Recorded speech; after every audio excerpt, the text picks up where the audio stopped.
Experts call for more incentives for teaching profession to upscale education in Nigeria.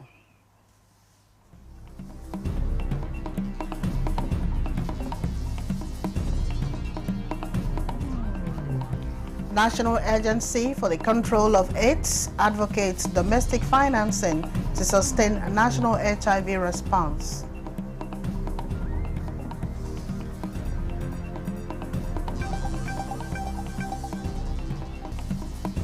Federal government commences emergency repairs on deplorable roads and bridges in all geopolitical zones.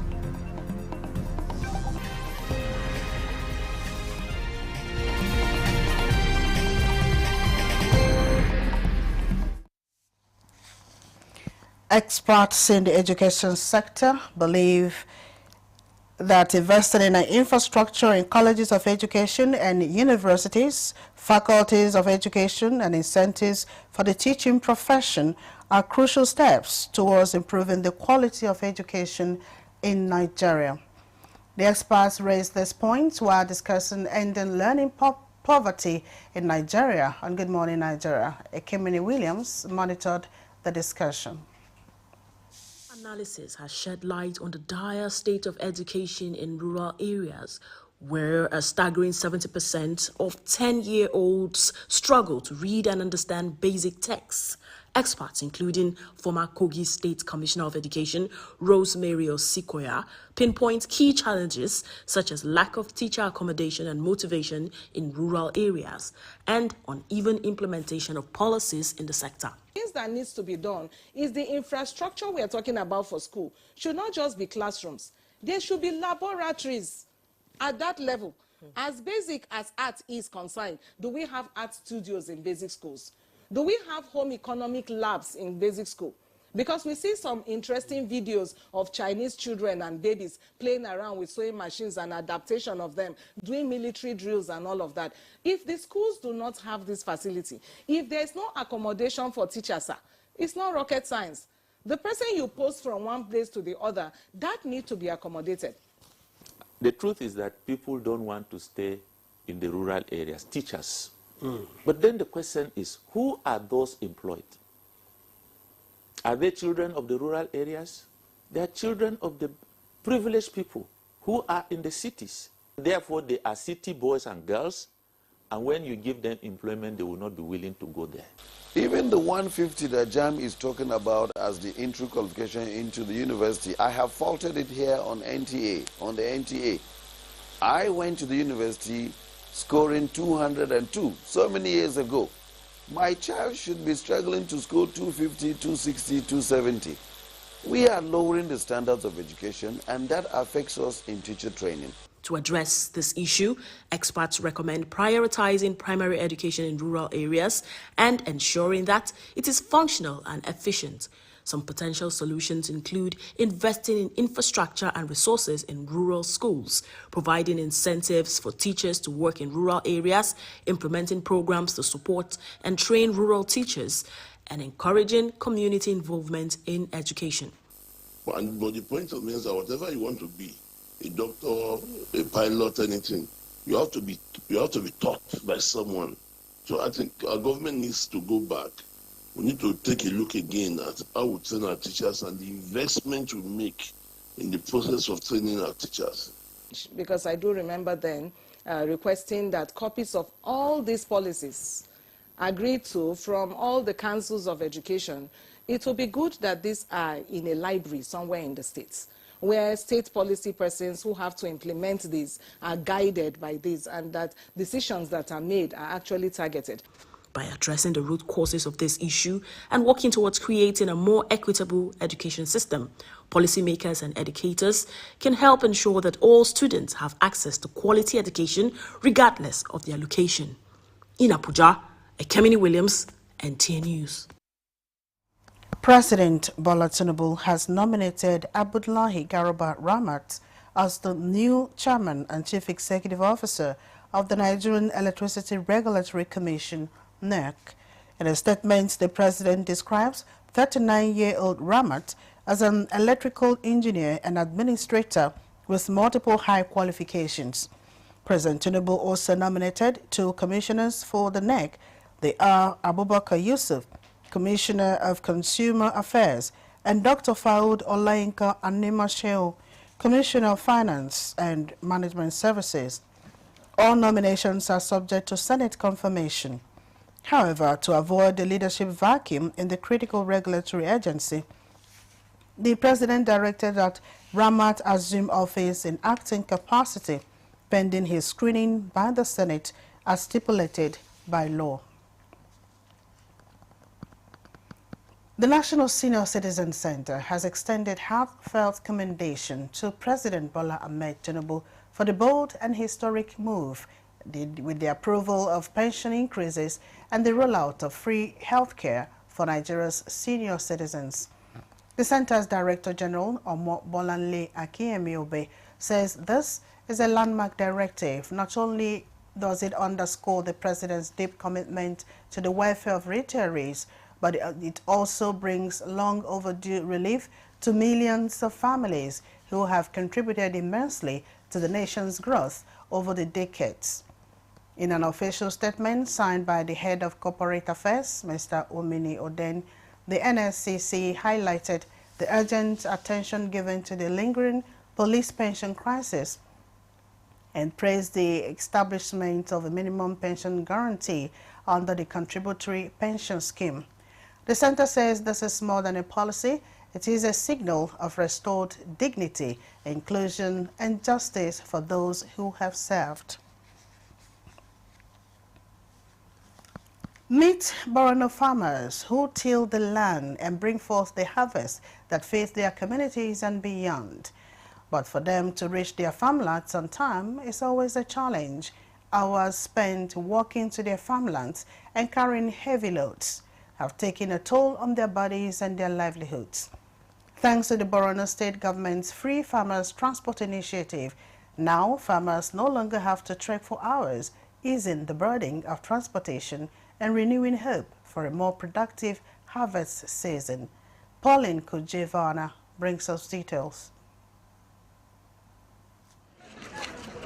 With farming tools in hands and hope in their hearts, the farmers head to their fields with renewed enthusiasm, ready to till the soil, plant the seeds, and reap the fruit of their labor. Getting trip transport and coming back, we really enjoy and we really appreciate the state government. We will make sure that we farm and produce many food to excuse us in hungry. This is the 4th year this initiative is providing pickup vans, golf wagons, open-body tricycles and Borno Express buses to convey farmers daily from the city to their farmlands and back completely free of charge. On average, each farmer saves between 500 and 1,000 naira daily in transport costs, a significant relief in today's economic climate. The scheme, which officially commenced over the weekend, is expected to run throughout the rainy season until the harvest period. Each day, the farmers are conveyed early in the morning under the protection of a combined team of security operatives and allowed to work on their farmlands for about 7 to 8 hours before being transported back to the city. Many who had abandoned farming have now returned thanks to the governor's initiative. With this free transportation, we can now go to our farms with ease without the burden of transport costs or security threat. My farmland is nearby, but before now, I used to spend 400 naira daily on transport. Thank God for this free service. We are very happy. My family and I will now be able to save a lot of money. The state government has engaged us and we are grateful to be earning a steady income to sustain our businesses and livelihoods. We sincerely thank the government. Commissioner for Youth, Sport and Poverty Alleviation, who also serves as chairman of the Free Farmers Transport Initiative, Sayin Abuba, commended the unwavering commitment of the security forces in providing cover for the farmers and urged the beneficiaries to adhere strictly to the scheduled closing time, has approved as security personnel to ensure smooth and safe operations throughout the farming season. Every year, the state government is spending 216 million naira for the cost of transportation.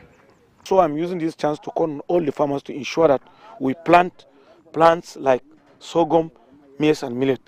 I have observed that most of the people want cash crop. If everybody goes and plant cash crop, that means at the end of the exercise, we may not get what we want to feed.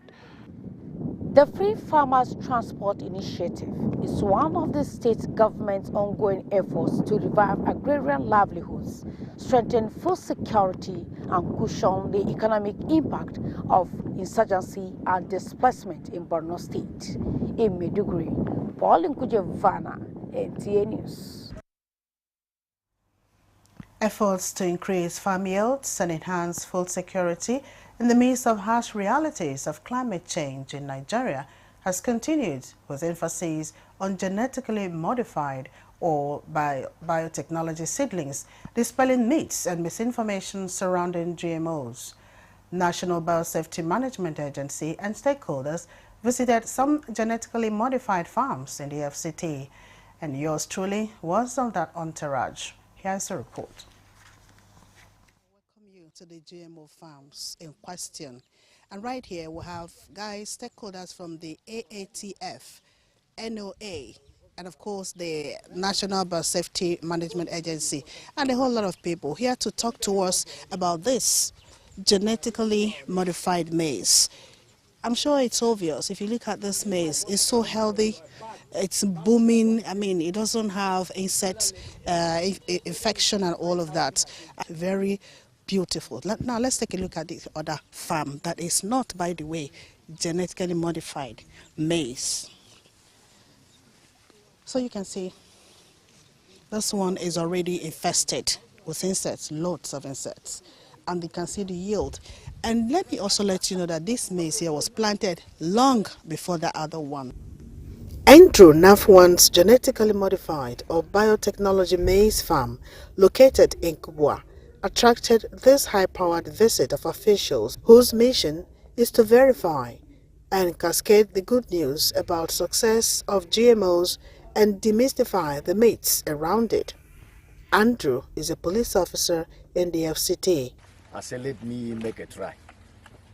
I planted the teller maize, and I planted it. I see change. Another GMO farm, this time a cowpea farm, corroborates the fact that not only can GMO seeds be planted well ahead of their planting season, but their next generation seeds are also replantable, safe and healthy, as well as can maximize yield. We know the food insecurity problems of the world, particularly in Africa. Everyone is struggling to feed its nation, and there is need to get technologies to be able to feed nations. So genetically modified crops, or BT crops, are an effort in providing very proven technologies of crops to farmers, which can increase their productivity. So lessons learned. A lot of mysteries about GMOs right here have been demystified. Irrespective of the climate change, farmers can still have good yields. And all you need to do is identify, use, plant these genetically modified crops. In Abuja, Mina Daniels, NTA. The Kogi state government has reiterated its commitment to transforming the state's agricultural sector and improving the livelihood of farmers through the recently signed Food for Lagos partnership aimed at creating a robust food supply chain between Kogi and Lagos states. A statement by the State Commissioner for Information and Communications, Kingsley Femi-Fawo, says the State Ministry of Agriculture has already mapped out key areas with comparative advantages for specific crops, ensuring that each region contributes meaningfully to the value chain. Kogi, he said, is already a leading producer of cassava in Nigeria and West Africa, and the administration is working hard to dominate other areas of food production. He praised Governor Ododo as a visionary leader who, from the outset of his administration, placed agriculture at the center of his development agenda. Fawo also highlighted major government-backed programs such as RAMP, Rural Access and Agricultural Marketing Project, which is facilitating the rehabilitation of rural roads to improve access to markets and ancestral agroclimatic resilience in semi-arid landscapes, which is channeling investments into rural farming communities. This is the news desk at 3 on News 24. Let's take a break now. We have more reports coming shortly. Power of precision, engineered to perfection. Every component is crafted with care, and each design is meticulously tested. From concept to creation, our engineers push the boundaries of technology, seamlessly blending performance and sustainability with a deep commitment to African ingenuity. Introducing the CNG Boss, a remarkable achievement in engineering designed to operate on compressed natural gas, a cleaner and more sustainable fuel alternative. At Innocent Vehicles, we proudly lead the way in creating greener mobility across Africa. And it doesn't stop there. From SUVs to sedans, spacious buses to electric cars, Innocent offers a wide range of models designed to meet every need. Innocent Vehicle, the pride of African roads.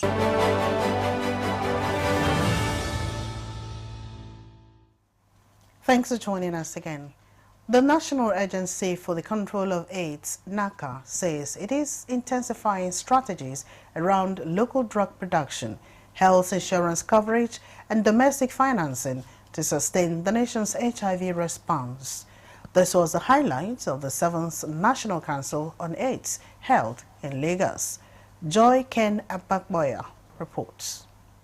For decades, international donors have significantly funded Nigeria's HIV response, but with shifting global policies and declining support, the National Agency for the Control of AIDS says it is time for Nigeria to build homegrown solutions. The government is doing a lot in terms of integration. We want to put HIV in the broader global health systems, integrate HIV, TB, malaria responses, and we're meeting at the technical working group at the national level. That is why delegates from Nigeria's 36 states, the Federal Capital Territory, development partners, civil society organizations, and patient communities have converged on Lagos for a crucial meeting. In Nigeria, we are focused on delivering stronger technical support, reinforcing our in-country presence, and aligning closely with national priorities. The future of HIV response depends on innovation, equity, and integration. Long-acting PrEP and ART are no longer on the horizon. They are here, and we must act swiftly. Lagos State is taking the lead, integrating HIV services with broader health interventions, while strengthening health systems across its 20 local government areas and 37 local council development areas. Distinguished ladies and gentlemen, sustainability is crucial to our HIV response. This means strengthening our healthcare systems, building local capacity, fostering community ownership, and embracing co-leadership, collaboration, and innovation to overcome emerging challenges and seize new opportunities for growth. With the theme, Advancing National HIV Sustainability Agenda in the Changing Global Policy on AIDS, the 7th National Council on AIDS will, for 3 days, review progress on key resolutions and chart new strategies to strengthen Nigeria's HIV response through robust policies, domestic financing, and collaborative programming. In Lagos, Joy Ken Abakboya, NTA News. The Federal Ministry of Works has commenced emergency repairs on all roads and bridges that are in very deplorable condition in the 6 geopolitical zones of the Federation. In a press briefing, Works Minister says the ongoing palliative measures is a fallout of presidential directive. Immediate action in all this location because the chain is as strong as the weakest link. If any sections of this road or bridges, gets cut, then the movement is impaired. So you won't be able to move from one point to the other. Pointing out some of these projects requiring emergency repairs across the zones, Minister Mahi also explains what is being done to prevent overloading trucks from damaging the beams of already constructed bridges. this gantry is that if you are, it's going to be 6 cm, lower than the bottom of every beam in every flyover, and we're going to have spikes. If you are coming and your overburden load is going to touch our, beams to bring it down, that spikes will bring you down first. On the social media reports regarding the failed portion of the Sunfield shoulders of the Lagos-Calabar Coastal Highway, Minister Mahi urges Nigerians to disregard the report. That thing is not any structural failure at all. It is within the, whether it is whether it is stone base you are using or sand or laterite, it is bound to happen. The moment water is, pounding on it, it has to erode. But you can go from Ahmad Bello, where we have completed, and you find out whether you find such a thing. Kaduna State University has approved appointment of Hamza Musa Makarfi as the first new Director of Corporate Services, effective immediately. A letter signed by the Registrar of the institution, Samira Balarabe, the university says it is looking forward for him to bring his wealth of experience and leadership skills to bear on the institution. Makarfi is the former Zonal Director of the Nigerian Television Authority, NTA, Kaduna Network Center, and also held other key leadership roles, including General Manager of NTA Lafia and Senior Producer roles at the NTA headquarters in Abuja. His nationally acclaimed work includes producing and anchoring high-level policy and infrastructure programs such as 7-Point Agenda and Power Links. He also served as State House correspondent during the administration of Goodluck Ebele Jonathan. He is widely respected for his strategic insight, development advocacy, and commitment to public service, and has mentioned and mentored numerous professionals in the media and academic space.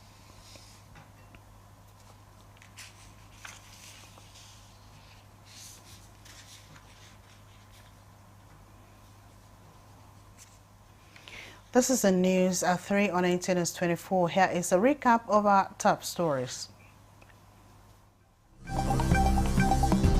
First call for more incentives for teaching profession to upscale education in Nigeria.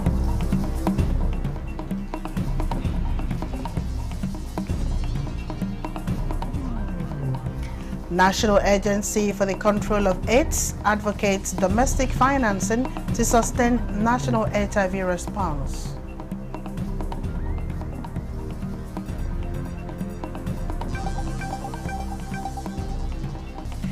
Federal government commences emergency repairs on deplorable roads and bridges in all geopolitical zones.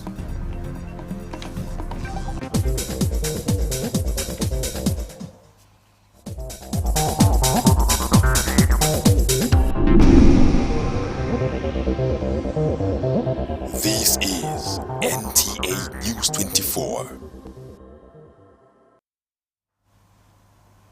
The Deputy Women Leader of the governing All Progressive Congress, APC, Zainab Ibrahim Abubakar, has donated palliatives to party supporters at the National Secretariat to assuage the current economic hardship. The palliatives were distributed soon after a successful testing and screening of scores of persons on diabetics and high blood pressure, including free medical consultancy by a team of physicians. WHO has a standard of 120 because high blood pressure are not common in children, but disease condition can cause, which can be managed while you're in the hospital. Very well. We are going to sustain this by the grace of God because we have to fly the flag of the renewed hope agenda of Mr. President. Because health is life.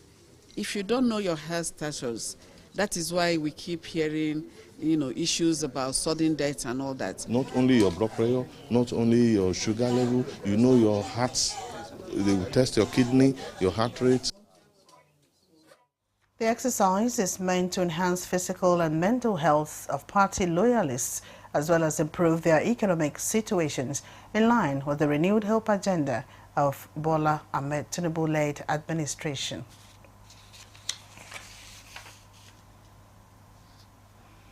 Nigeria's First Lady, Oluremi Tinubu, congratulates Senator Daisy Danjuma on the occasion of her 73rd birthday. In a birthday message where she joins family, friends and associates to felicitate the celebrant, the First Lady notes that her life as a legislator, distinguished lawyer and entrepreneur who represented Edo South in the Senate at the 5th National Assembly has been one of service and commitment to the advancement of the country. She prays that Almighty God continues to bless the celebrant with divine health, peace, and many more years of fulfillment and joy.